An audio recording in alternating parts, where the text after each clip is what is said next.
Reunion. Hello, y'all. I was selling crack on a private jet up in the hell and back. But no confusion, this a reunion. Hello, y'all. Welcome back. Get murder here. He counting money. He said, "Can man, the hell with rap." I'm only here to shit on niggas and piss on bitches. Welcome, ass. I bought jewelry and bikes, nigga. Black Benzes and white Vigors. Now I'm out here and I'm looking for more chandeliers and light fixtures. Nah, I don't like niggas. What's wrong with me? I'm a hype nigga, but this 44 turn to Michael Jordan. Now I'm looking, say, take flight, nigga. Welcome back to It Is What It Is. This episode is sponsored by Underdog. The app is an easy way to make some cash just by making picks on your favorite players. Underdog is available in more than 30 states, including California, Texas, and New York, just to name a few. Make sure to support the show by hitting the link in the bio and downloading the Underdog app. Use code MASECAM or STAT to get up to $1,000 in bonus cash with your first deposit and a free pick. I'm Treasure Wilson, aka Stat Baby, along with your hosts Mase and Cam. Killa, what's going on, man? Murder, what's good? How you today, man? Good, man. You got that Cowboys blue on. Yeah. I know Mike is happy about that. Pause. How you doing, Mike? Hey, I'm doing well, man. You trying to say Cam got some inklings into what Cooper Rush may be pulling off? Is it going to be a rush hour 4 or 5? Oh. Is that why he's wearing the blue? What, Cooper Rush? Y'all got Cooper Rush? What are you talking about? Mike is hopeful. Yeah. Mike is hopeful. Yeah, I'm hopeful. Yeah. I'm back Trade again, deadline is over. What are you talking about? Mike hope Yeah, but it's deferred. Thursday. It's over Thursday? It's Thursday. You know how the hope comes back in the door right around Thursday, getting ready for Thursday night football. So, yeah, I've come up with some ways My bad, I wasn't. that the Cowboys can actually get back in this thing. We'll Hope talk about deferred, Mike. You know the Bible says hope deferred makes the heart sick. Hey, that's the scripture. I don't know that one. Okay, well, before we get into the Cowboys, let's actually start with Bryce Young. So the Panthers are starting Bryce Young against the Giants after the Panthers win versus the Saints. Their coach said he did a fantastic job of finishing that game the right way, finding a way to win and really battling that way. And he's going to start him on Sunday. So we also know that that game's going to be played in Germany, Mike. So one, how do you feel about that game being played in Germany? And then do you think they made the right decision in starting Bryce Young? Well, you guys know I was over in Germany. We did a game a couple of years ago, and there's a lot I can say about that. Grand visit in Germany. There was a lot I can say about that. It's just, have you guys ever been to Germany? I haven't. Yeah. Yeah. I don't know, man. They just, there's a lot of ugly things happen over there. And it's almost like, you're riding around and a lot of ugly things happen and the people talk about the stuff that has happened there. And then you look around and there's not very many beautiful people. And I just thought it was apropos. I said, so many ugly things have happened here. It's like God just put an ugly spell over here. You know what I'm saying? Like there was nothing there, is what I'm saying. So, you know what I'm saying. Germany, yeah. But it's good. Hey, they're expanding the game. So they're presenting the game everywhere. But my one trip to Germany was all I needed. So is it really good or is it bad, Mike? It's really bad. If you did all those ugly things to people, like the things that they did in Germany, it's like God put an ugly spell on the whole place. Every place you look, I ain't seen not one beautiful woman. Not one. So, yeah, that was bad. That's what you mean. I'm caught up. Yeah, I didn't know what he was saying at first. I was thinking, there's some good parts of Germany, but then Mike went ahead with that. Oh man, but back to this North Carolina situation, the Panthers. Oh man, QB1 and Bryce Young. Yeah, they're going back to QB1. They're taking them back to QB1. This is really good. I think that he hasn't had a win since last December. This is almost going on a whole year. I think right now they're about 3-17 in the last particular 19 games, and this is for him as a starter. I think this is horrific. But you know, it's good to see that he got his first win. But just thinking about it, it was last December since he won again, and that's just crazy. I don't know what to say about this. I normally don't cover losers or people losing this much, so that's why I'm at a loss for words, because this is not my field. This is not my field. Mike, can you do a second take pause on this, because this is more of a Well, let me say Cowboy. something. The best thing, You know? right? The best thing about this for Bryce is what we talked about when when they sat him down for a minute and all of that, and you know what I mean? Because we talked about how much you learn when you get sat down. And think about all the pressure that had been consistently on him since he was the first pick overall. They made so much ado about the trade. Then you have to come in. You know, you had to perform right away. Things didn't work out. All of those coaching changes. It's been a whirlwind for that kid. So to sit down we talked about it could be a good thing for him to give him a chance to kind of catch his breath. And he came out and played much better. The game slows down after he has gotten sat down. And I like the things I heard the coach say he's seeing now. Because you know what it is. When you know you got it and you there, a lot of times you may even take it for granted. But then somebody takes it away, you start focusing in on all the little things that got you there in the first place, and you do get better. And I think that's what's happened here. Yeah, I think the Giants pressure him over there in Germany, cause him to make some turnovers, and they'll beat the Panthers. To say that he's learned in that little bit of time sitting down how to play pause drives, how to finish quarters, how to finish halves. I'm not ready to say that just yet. I would have to see more, but I'm optimistic. I have Cowboys hope for him, you know. Cowboys hope. Okay, and Cam. They covered it. I'm not paying attention to niggas 2-7 that's going to play in Germany. Thank y'all for doing a great job on that. Fuck, I'm going to talk about two niggas who ain't going to the playoffs. I don't even know why we starting off with this topic. This was really a dumbass topic to start off with. Bryce Young going to Germany. No disrespect to that.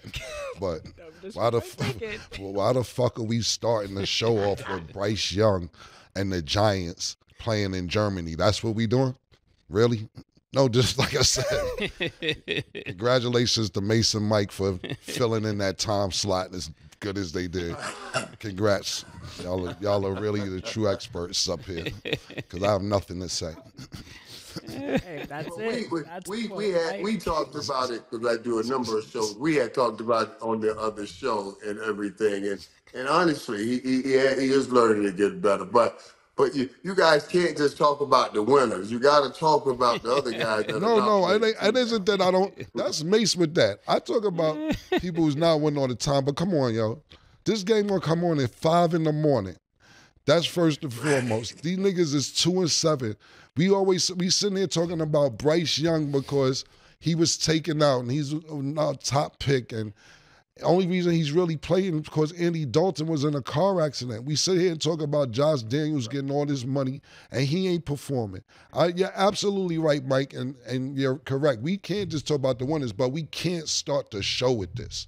Like, this is not. Yeah, Mike, this is not a show starter, yo. This is in the middle of the show somewhere. Like, yo, after break, like, yo, what you think about niggas playing at 5 a.m. in Germany? It's 2-7. It's most likely not going to go to the playoffs. That's all I'm saying. So I'm not saying you right. We can't. I was thinking, because when we were at the network, right, we would come on right before this game. Mm-hmm. And I was man, nobody's up. Like, it's 5 a.m. Yeah. It's really 5 a.m, right? And I would be like, why don't we just bring on the game? Why do we have to come on before the game? Niggas either just getting in from the club or they getting ready to sleep and get ready for church. Right. One or the other. Nobody's awake at that time. That's a real dry, gray period.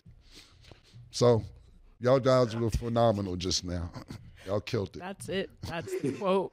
Okay, before we get into the predictions, I definitely want to discuss Deshaun Watson. So Browns GM Andrew Berry says he is non-committal on Deshaun Watson as starting QB. He said, really our focus with Deshaun, I would say for any player with a season-ending injury and a major injury is first and foremost and to make sure that he gets healthy from the Achilles injury.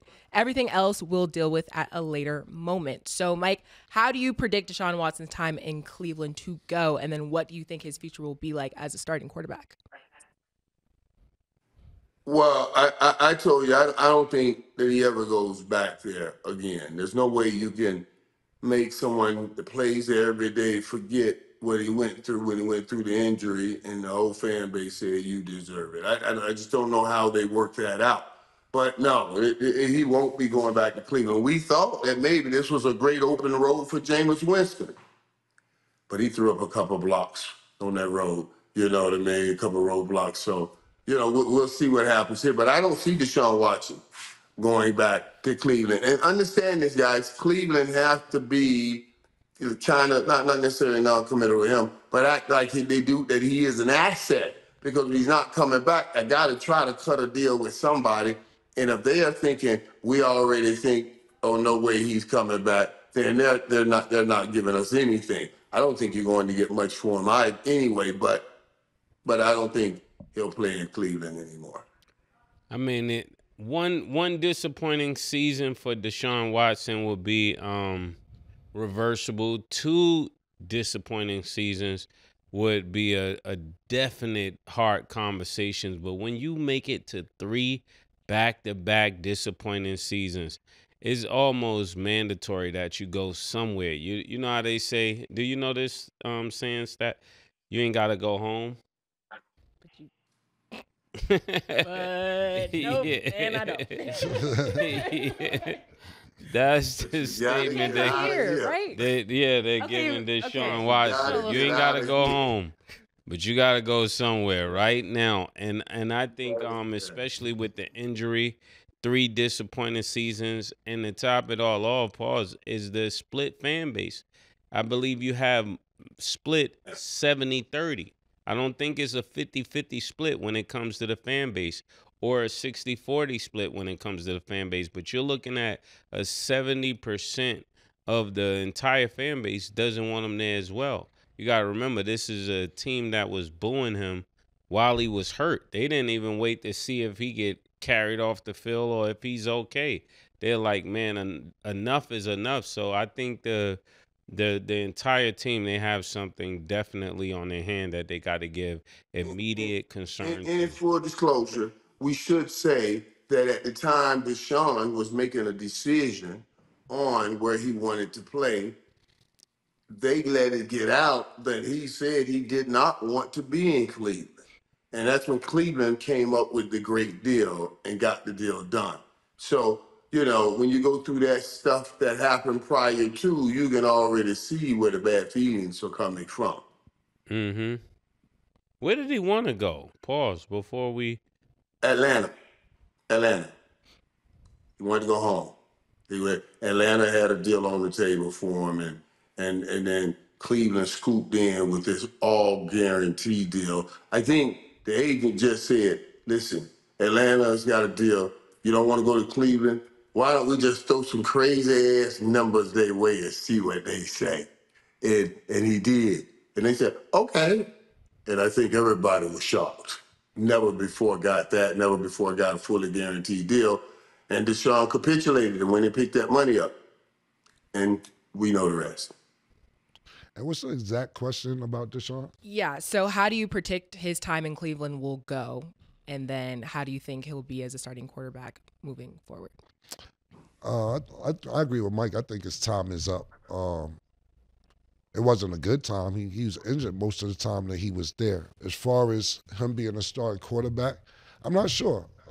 We talked about this several times this season about people getting second chances, whether it's Geno Smith or Sam Darnold or Baker Mayfield, and being in the right situation. So that's just basically him getting in the right situation.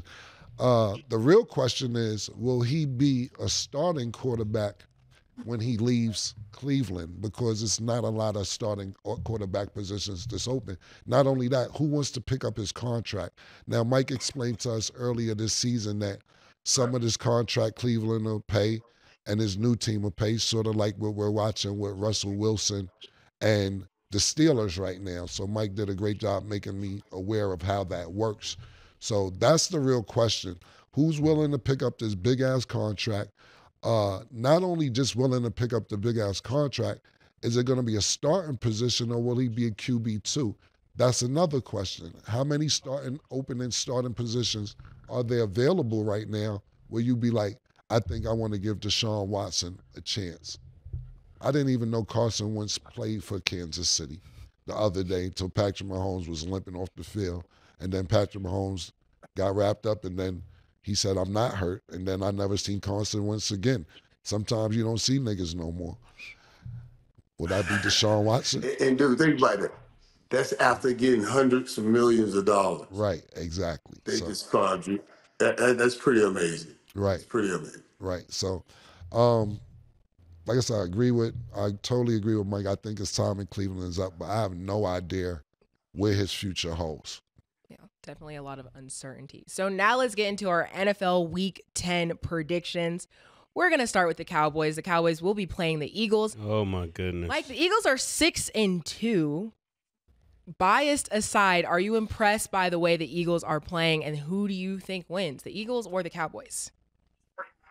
Well, the Eagles, if anybody has any inkling of anything, you got to pick the Eagles, with the way they're playing. You asked me about the way they're playing. I thought, we talked about this where do all of these close games mean the Eagles are in trouble? Remember, they started the season last year winning close games. But I think the way they run the ball now and the ability they have to make dynamic plays from the run game, I will say this now. A.J. Brown, day-to-day, is a very big key. I know they were happy when they found out he will be day-to-day instead of missing a long period of time. But now A.J. Gibbon, Cooper Rush, let me tell you what happens. This is just me now. I already capitulated. I'll take your feeling. But what happens when you get a backup quarterback, when he comes in, and I've always said this to you guys, they needed another asset on offense. See, Cooper Rush comes in. He's been on the side working out with a Jalen Tolbert or Devontae Turpin, somebody. He's been working with them a lot. Now he's going to bring that on the field. There will be one guy emerging. It's that guy that he works out with all the time, and I don't know who it is. He will emerge, and maybe with that in a role for your boy over there, a Taysom Hill role. Yeah, boy. Why You may have something here. Look at With A.J. Brown being out. Man. Dallas Cowboy scientist right here. Ways to figure out how to make them win. Yeah. Go ahead, Mike, my bad. I didn't mean to interrupt you. Go ahead, bro. Trey Lance in a Taysom Hill role. We're creating offense now. We can get down on, because right now the issue is the red zone. Get down on the red zone, the red zone, and you put that ball in his hand and have a double option. I'm telling you. Double option. Yo, Mike. We can have the option to pass or the option to run. Oh, yeah. We can even get some option quarterbacking. I'm telling you with this young man. So that's what they got to do. They got to explore. And if they explore enough to find another 7, 8, 10 points, the Cowboys can be in this thing. Mike, you cut it out, Mike, for real. We're talking about the Eagles, Mike. The Eagles as a team has been playing significantly better football ever since the bye week 3 weeks ago. They've been playing really good. You look at Saquon Barkley. He's already at 1,000 yards, and we're halfway into the season. He got, I think, about 925 yards completed. Then he got another 146 running yards, rushing yards, and it just seemed like he's been playing out of his mind.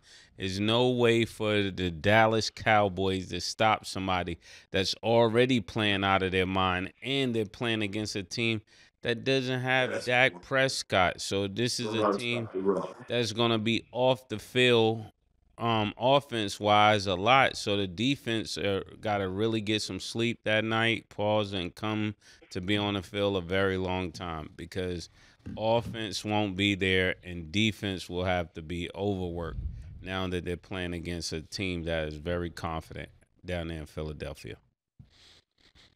Yeah, y'all both did great takes. I picked Philly to win. Let me ask you a question though, Mike. Ezekiel Elliott's father reached out to me. He's supposed to come on the show this week, but I think he got scared and he didn't want to deal with it. I talked to him. You spoke to him too? Yeah, I spoke with him. Yeah, I think he didn't want to deal with me. He's supposed to come up here, and he made me clear a slot for him. He didn't come up here. I want to read what he said. He said, you guys are talking about my son Ezekiel not making the trip for missing meetings. That's not true. He missed the trip because he declined to make the trip. Why did he decline to make a trip if you actually have inside information? He's supposed to come up here, but all of a sudden he was on a flight at midnight. So he kind of missed being up there. They've been going back and forth with some of his playing time, and some of the things that were said to him is what I had been hearing and what he shared with me. So I definitely spoke with him also.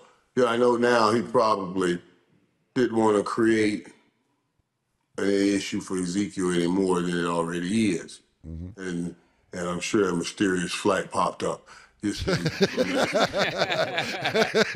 UFO, Mike? Unidentified flying out. Mysterious flight definitely popped up. But we hit the nail on the head even prior to me. Because he called me. Are you speaking with him? You knew it wasn't just no meetings. It was something else, and it was something deeper. And it does speak to the chaos and some of the issues they're having over there right now, because you don't have a running game. And from what I understood, Zeke was really just simply saying, if I knew it was going to be this, why didn't we do an open competition in training camp? Is basically what he's saying. Just give me the opportunity, and yeah. So yeah, they've had some back and forths about that. Well, yeah, like I said, Mike, you sound like a biased Cowboy alumni, whatever word you want to use, Hall of Famer. The nigga said that he declined to make the trip. Why did he decline to make the trip? All this, Mike, just give it to us straight. Niggas ain't fucking with Zeke no more. They thought he's gonna be what he was, and he ended up not being that nigga. What are you taking from all this? This is what I'm asking you. Because if we're getting reports that he missed meetings and that's not why he didn't make the trip, and then you have his father DMing me talking about that's not why he missed the trip. He declined to go on the trip. So it's two different things coming out. From your inside, Mike, this is why you're here. What is your perspective without giving up too much information of your friends? Well, no. We just talked about what the issue is. The issue is always playing time. Okay. And what was said and how one received it and everything. And we thought this. It's like Zeke said, I wanted the opportunity to compete, and that's what they promised. And then when you see what we're having in the run game, yeah. Now, also, let's move forward on this and think about it from this standpoint too. The worst thing, and I know Zeke's father means well, the worst thing he can do is, and put this out here, no other team wants to hear that Zeke is declining to go to a game. You know, he's already older running back. So yeah, that's why he was trying to make sure, you know, that he don't want to hurt his son anymore, trying to pull it back. But it's really stemming from other things that have gone on within that situation. See, that's a great point, Mike. And there's some time when parents just be doing too much, because the Cowboys tried to cover shit up and be like, yo, he missed a couple weeks, so we're not playing it. Then your father jumping in people's DMs like, That is not why he missed it. He declined to go. And that's a great point, Mike. You don't, even if you don't say it to Cowboys, you don't want to hear, if you're another team, that this nigga's reneging and not wanting to go to other teams. Pardon me, if you end up going somewhere else, that you're just not going because you're not getting the playing time. You have a contract and obligation to the organization to be there, whether the playing time is there or not. Now, contractually, I know things vary, but this sounds like a temper tantrum, to put it in a nice way. Yeah, this have diva written all over. Also, but also, like, Cam, okay, then let me give you a scenario where, you know, you may be put in this situation. What if someone told you, and this is just hyperbole here, but but what if someone told you, listen, you sign here, we're going to give you this base, and we're going to set up some opportunities for you to make up the money that you're going to take less to help us on the cap, and easy to earn incentives. These are the things they'll put in contract. Easy to earn incentives, so you can make it up. And that easy to earn incentive will go on next year's salary cap, so you know we were strapped this year. So now you're helping. And you did with your part, you're doing your part, and they don't give you the opportunity to play those plays so you can make that easy to earn incentive. Now it's no longer a temper tantrum, it's a business dispute. Now, listen, Mike, I'm kind of going through that scenario right now on business. I come to work, I do what I got to do, but at the end of the day, I'm not reneging on my obligation on what I have to do. I'm doing what I have to do. And it's business. So I don't let my emotion deal with business, because it not just sports, not just music, other things, and a bunch of different business. In that same scenario you just gave, I could sit there and say, I'm not coming to a show, or I'm not coming to do It Is What It Is, or I'm not coming up to my cleaning business, or I'm not doing this because you didn't do what you said you promised to do. But we're still in the middle of something. So I'm not going to. Professional, Cam. Exactly. You're a professional. Thank you. Exactly. So at the end of the day, I still have an obligation to do what I have to do because of the previous contract that I'm in. Now I know Dreams, Wolf tickets, all was sold to niggas. Yeah. And then they pull back and tell you, oh man, I don't know if you're going to do this. Does that mean you're not supposed to go? Yeah, does that mean we don't dress up now? We still dress up. My thing is this, and my thing here is this, and this is why even when he told me about it, I didn't rush with it to run it anywhere, because I think they were emotional and not thinking through. Because the last thing I want to hear, and I said that even when you guys brought up this kid and said it's you NIL money when he was doing another $100,000. It's a similar situation. So I'm just saying, so he was doing another 100,000, so he's not going to play. You remember that UNLV we talked about? The UNLV kid. Yeah, UNLV kid. Right. So but I said then, and I say now, you got two contracts. You got the contract you have with the team that you wrote on a piece of paper, but you got a verbal and a emotional and a commitment contract with everybody that's playing on that team. And that's where I think it varies from, I mean, even the normal everyday worker. The normal everyday worker commitment, it's not to that team of workers. It's to his team at home. You see what I'm saying? So it's just a difference in that sense. But I would rather Zeke be on that plane than going to play football. Well, one thing I will say is this, Mr. Elliott, you're lucky, because I had a secret weapon that day since we was doing fathers. I had Mr. Wilson, the stat father. I spoke to him. He said, I talk shit for a living, Cam. He was online waiting, Nick, right? I had the nigga online waiting. I ain't tell stat. Funny. Me and him talked all day that day. I said, yo, Ezekiel Elliott, father talking. He's a Steeler fan, of course. He said, I can't wait. I tell him a bunch more shit. He want to talk about Zeke, and I tell him nothing. He was on standby. Mr. Elliott, you might have weaved something that you didn't want. Shout out to you, Mr. Wilson, and thank you for being on standby for Steeler Cowboy beef. Was ready for the beef. My dad stays ready. He said, Cam, you don't know. I talk shit. Zeke, Zeke's dad, Stacy, is a good dude, man. He sits in here with me right in this room right here. We get to chop it up now. You know, he's like Noah, he's like any other father. He's just trying to, I guess, protect his son. And I can dig that. I understand that. I think we really haven't spoken to the elephant that's in the room. This means that Cowboy Nation ain't as stellar as we thought it was. That's what it's giving me that nobody has talked about yet. Cowboys, what happened to Jerry Jones and everybody handling their business, Mike? That's not how this sounds right now. Yeah, this is what happens when chaos and all of the losing comes in. Everybody starts jumping ship, buddy. Yeah, pretty soon you got to grab your own raft around here and try to stay afloat. So it's not Jerry Jones. It's not Jerry Jones. There you go. Okay. Clean it up, Mike. Clean it up. For real. For real, this day go get ugly around here. Yeah, Killer Jerry Jones, like, you was on that show with the homie. Talking crazy. Jerry gonna get on that.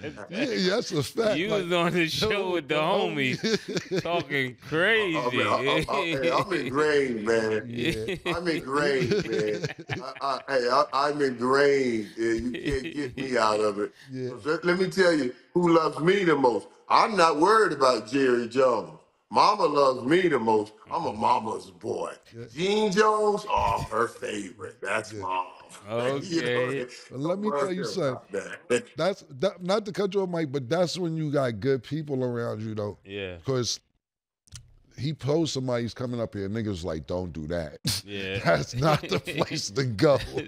That is not the place. Not the couch to vent on. Do not go up there. So whoever's around, Mr. Elliott, they gave you some sound advice, because this is not a safe place, bro. It's not. It's definitely not. But also, if you change your mind and you don't have a midnight flight to catch, you can still come up here and say your piece. I feel like that. Yeah, Stat, let them know. Yeah. Yeah. Yo, you know why I love Stat? Wait. That's the ultimate professional. Hold on real quick, Mike. You know why Stat's the ultimate professional? Because when I was home the other night, and we was going back and forth with the pause or whatever, and I pulled out Shorty out the back, and the show's about to start, and Stat said, well, shout out to Baby Love. Today,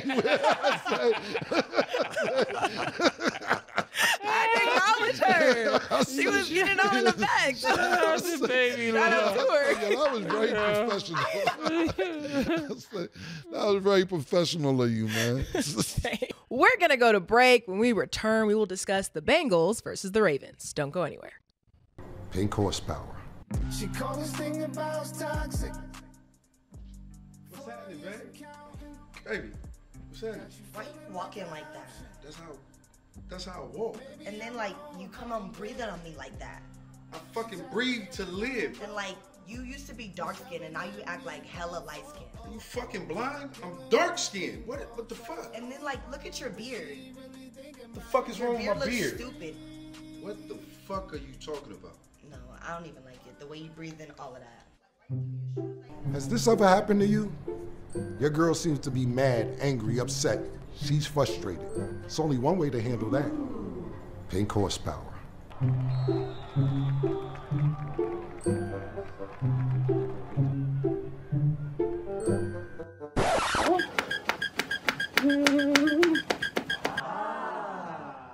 But your breath is really refreshing. No.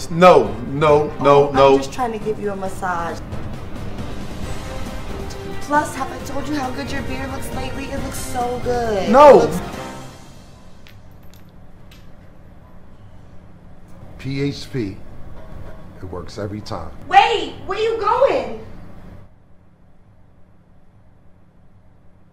Welcome back. Now let's get into our underdog picks of the day. So today, the Timberwolves will play the Bulls. Underdog has Anthony Edwards at 26.5 points. Do you have him higher or lower, Mase? Higher. Yeah, I'm going to go high. Okay, Rudy Gobert is at 10.5 rebounds. Do you have him higher or lower, Cam? High. And Zach LaVine's at 26.5 points, rebounds, and assists. Do you have him higher or lower, Mase? Definitely lower. I'm going to go high.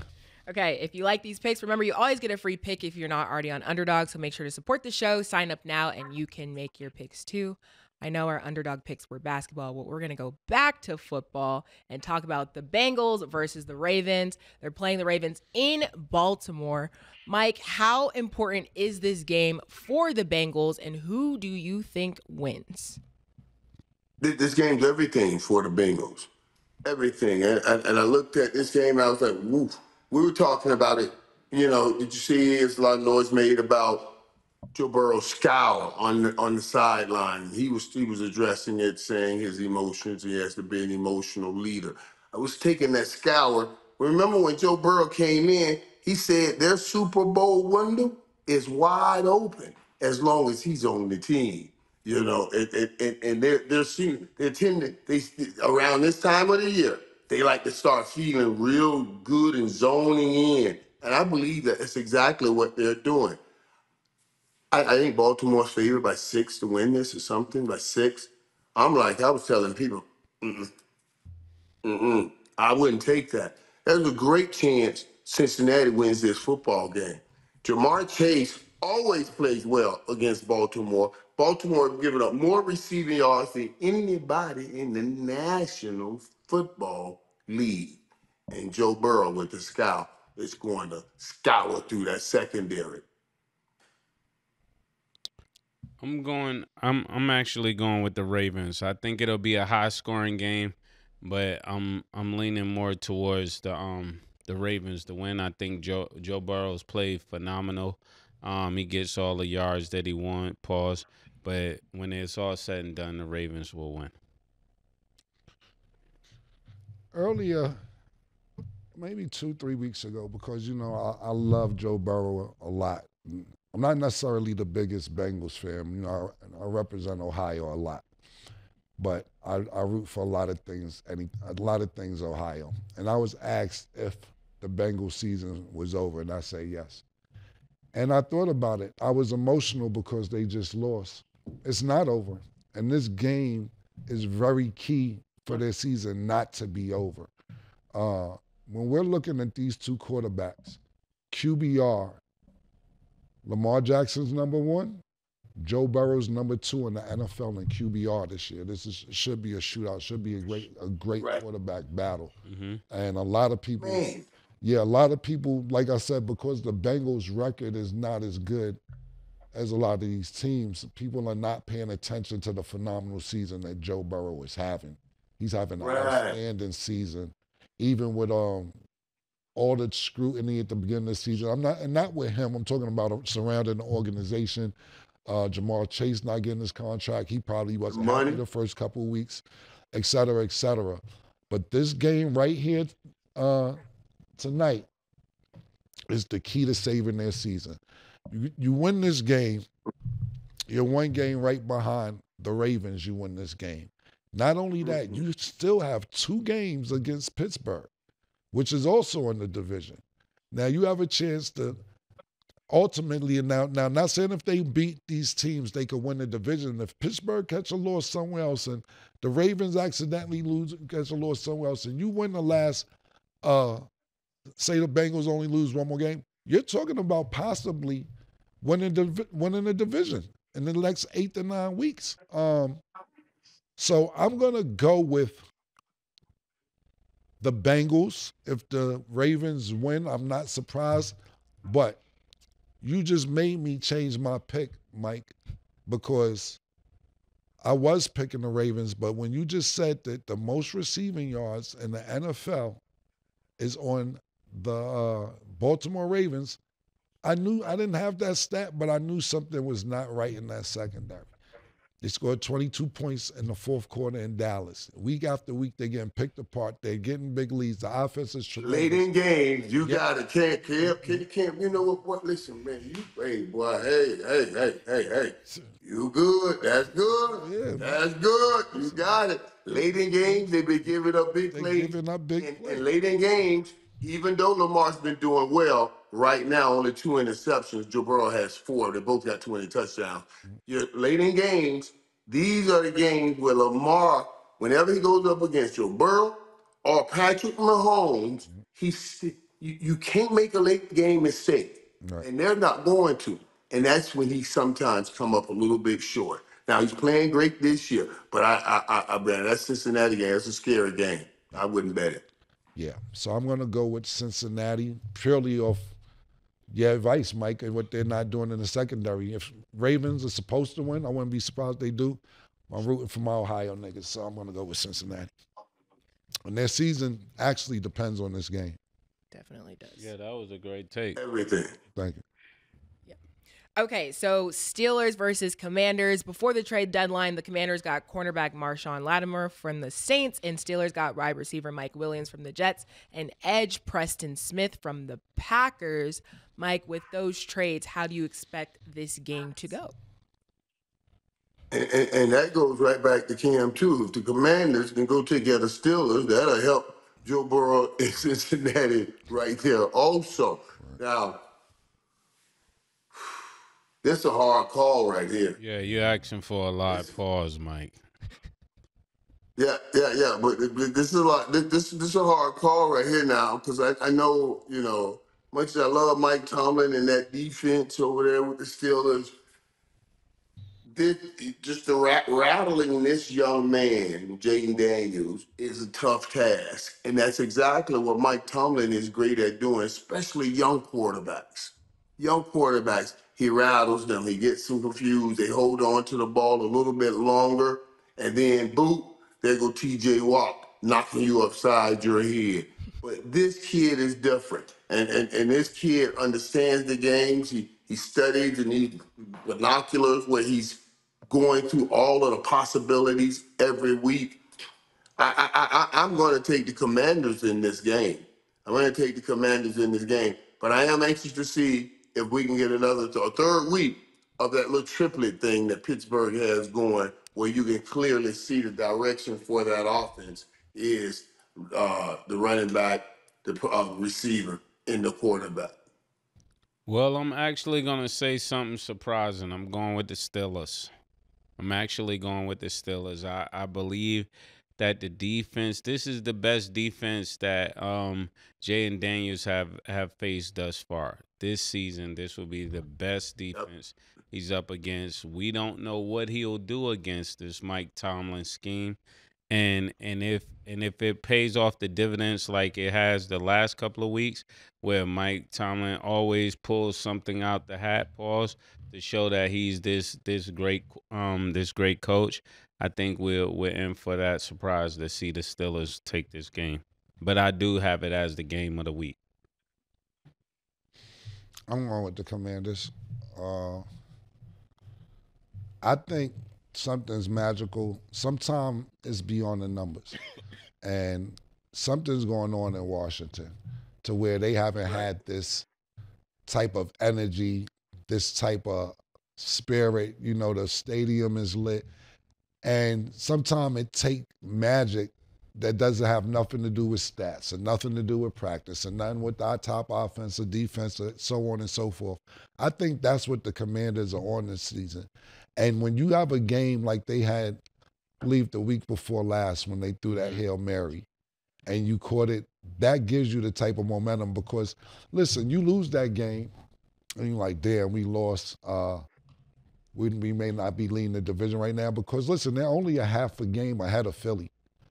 Philly, we're so hype about the Commanders because they haven't been going so long, and Philly's been playing subpar over the last year and a half, but these last few games, like Mase said a couple segments ago, they've been looking really good.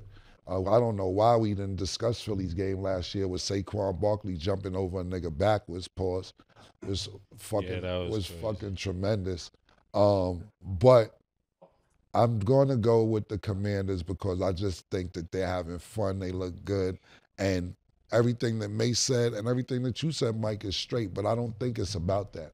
I think it's about them being in this groove. It's almost like the fish to save Pittsburgh or the Bad News Bears or some shit like that. That's what's going on in Washington. That's my opinion. So I'm going with the Commanders just off that. Call a collective will. Right. It's called a collective will when you're excited about something and everybody has that same feeling about it. And that's exactly what they do. They're looking at that young kid saying, man, we got a cool, great quarterback. We about to do this for years, Right. for years. So yeah, they play with that. They play with that intensity like something special is happening there. Yeah, for sure. Jaden Daniels also has just a great story, but y'all know me. I'm going to go with the Steelers, but I definitely think that this will be a good game. So hopefully everybody's tuning in, so we'll see what happens. Moving along, the 49ers will play the Bucks. The Bucks are still without Mike Evans. Chris Godwin is on injury reserve, and their other wide receiver, Jalen McMillan, and Baker Mayfield are listed as questionable, along with a lot of other players. Of course, we know anything can happen on any given Sunday, but Mike, what are your expectations for the Bucks this season with all these injuries that they got going on?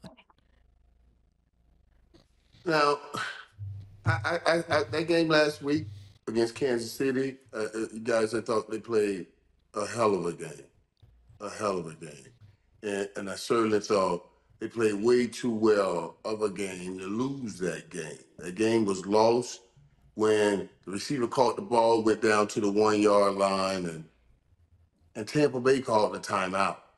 They had one timeout. Kansas City had three. Everybody's talking about the decision to go for two. What they should have been talking about was that decision to call that timeout. You already know all Patrick Mahomes needs is 13 seconds. He showed you that when he did it to Buffalo. So 30 seconds on the clock, you should be saying that's too much. And then you call your only timeout, you got to make Kansas City call that timeout to try to hold some clock, thinking that you're going for two.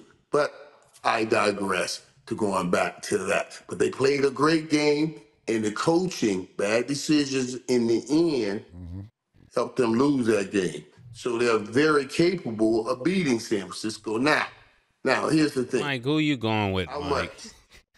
How much of this we get? How much of McCaffrey if we're getting any of him this week? Because the difference with San Fran is without McCaffrey, who scores all the touchdowns, yeah, Mason's running the ball well, but he doesn't get in the end zone. McCaffrey catches the ball, he gets in the end zone, and the one problem San Fran's having right now is red zones. They're having red zone issues. I'm going with San Francisco to win the game because I don't know the receivers that Baker Mayfield's going to be throwing to, but Tampa has been playing some very good football. Well, I'm gonna show you what you do, Mike. Here it goes. Here go my Bucks take. Well, if you get the running backs to play well and the wide receivers chip in, then Baker Mayfield has a great chance at pulling the upset. That's a lot to ask for, Mike. We got Christian McCaffrey coming back. He's supposed to suit up. That's going to be a huge boost for the 49ers. And when you got Purdy and everything else that's there, Christian McCaffrey makes everything on that team better. The quarterbacks becomes better. The wide receivers become better. Just everything becomes better because now you have somebody running the ball and making those plays. You know, players begin to play when they're with other players. And after that loss to the Chiefs, I think the Chiefs took the soul, out of the Bucks. You know, that was a game they should have really won. You know, they got close enough to win it, but that's football, you know. And just like Cam was saying, if they're on a magical road in Washington, then this is a catastrophic run for the Bucks because it seemed like one thing after another just keeps going bad. And now Christian McCaffrey coming back is another bad thing that happens to them. That's my take. I'm going with Tampa Bay.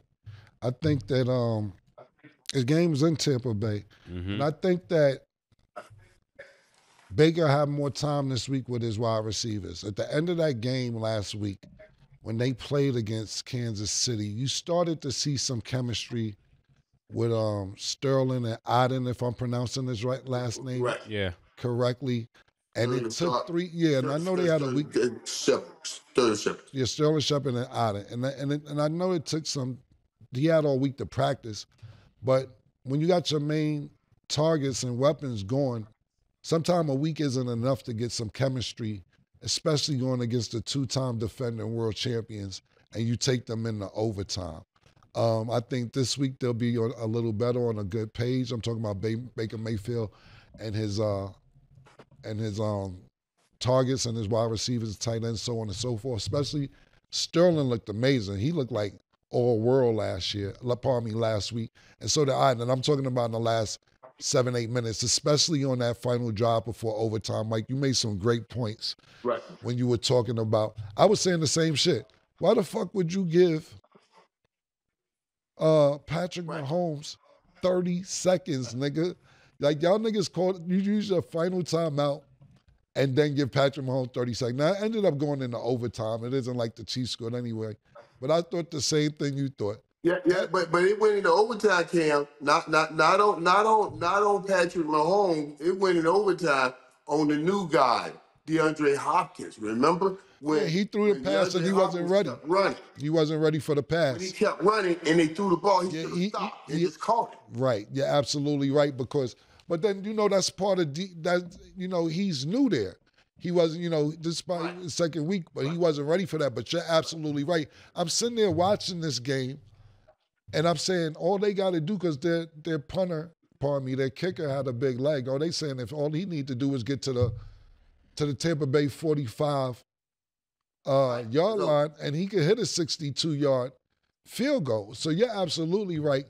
Hop just wasn't paying attention, because if he would have caught that ball and ran for an extra 4 or 5 yards, they would have been at the 45-yard line.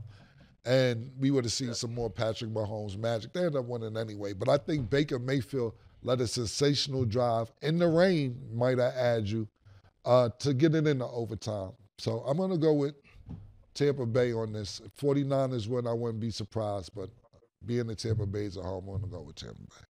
Okay. And then a last one before we wrap. So the Lions will play the Texans. Jared Goff has gotten a lot of praise throughout the league for the Lions' 7-1 record. Mike, I know it's early, but do you like his chances for MVP? What are we thinking? Yeah, go on. Here's why everybody's jumping on Jared Goff MVP. Now, the efficiency in which he's playing with is incredible. He has games where he's completing 80% of his passes. I mean, games. If you have one game like that a year, you've done well, and he's had multiple games. But he's only throwing for maybe 180 yards, 200 yards, because they're using those running backs so great, so well, and they have a plethora of weapons. And he plays the inside game. He just does a great job with it. Now, if Lamar down the stretch slips up and have one of those 3 interception games, and Patrick Mahomes continues winning like this, Josh Allen slips up, so yeah, it's a long way around to get him there, but to give him an MVP on being efficient when we're used to seeing God in numbers, I don't know if someone will go that way, but if they keep winning, maybe he'll have a chance to win. Right now, we was talking about QBRs, okay? We talking about QBRs. He's number 14 on QBR rankings, but like Killa said, sometimes it's not always about the numbers. But when you're at number 14, that you're in the middle of the pack. When you're talking about quarterbacks in the National Football League, right now he's looking to make his serious run at the NFC with the best record, but that's gonna be mainly because of the acquisition that they made last week is with getting of another pass rusher to make this one of the better defensive teams in the National Football League. It's not just because of his play. He's being a great game manager. And I got to clear this up because Detroit is in my DMs every day. People are just always making all kind of threats to me. I feel like I'm being targeted by Detroit. They're like, yo, Mase, you got to chill with Detroit. I'm like, bro, I'm just telling y'all the truth.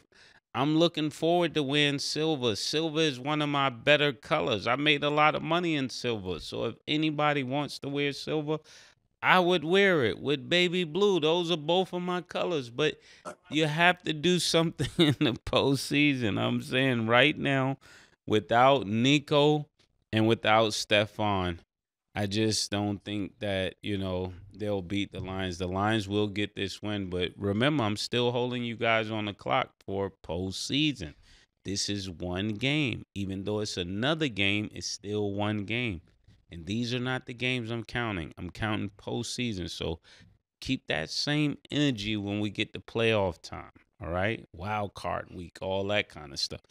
I want that same energy. Pause. And what's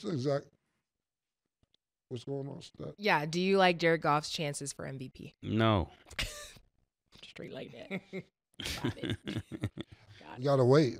Right now, the favorites is Lamar Jackson and Josh Allen. But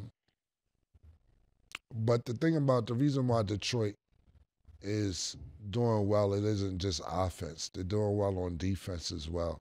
And special teams. They're playing well on all three phases of the game. Mm-hmm. And Jared Goff he's a great fit for this team. But to me, it isn't about Jared Goff winning MVP or not winning MVP. For Jared Goff, my personal opinion is, this is just my personal opinion, is Super Bowl. And it has nothing to do with the Detroit Lions. And of course it has something to do with them winning a Super Bowl. But when you get traded for Matthew Stafford, and the very first year you get traded, right, they go win a Super Bowl, you look like you were the problem. It looked like you were the one piece away from that team winning the Super Bowl, and that's what happened. You get traded. Matthew Stafford, who's been in Detroit for his whole career, goes to the Rams. His very first season, he wins the Super Bowl. And so for me, that's where Jared Goff has to go. Last year when they beat the Rams, I was happy for him. He's like, yeah, but it wasn't a Super Bowl. You have to win a Super Bowl to get back what them niggas did to you. They say you're the problem and then actually won a Super Bowl, proving that you were the problem. And right now, you're in a good state with the Detroit Lions. But to me, it isn't about an MVP or not. It's about, are you a Super Bowl winning quarterback? And the Rams didn't think so. Okay. And there you have it. But that is all the time that we have for today. Mike, again, it's always a pleasure to have you. Mike, they stole your look. It's in every store now. Every store I go in, I see it. I want to hear that. Give me my flowers. I try to tell you guys. ILM. Super Lose. The trendsetter. ILM, Ivy League Mike. See you next week, bro. Trendsetter. Ivy League Mike. Put it on, everybody wants it on. That's how that works. I'm just letting you know. I'll see y'all next week. Okay. Thank y'all for watching. And as always, it is what it is.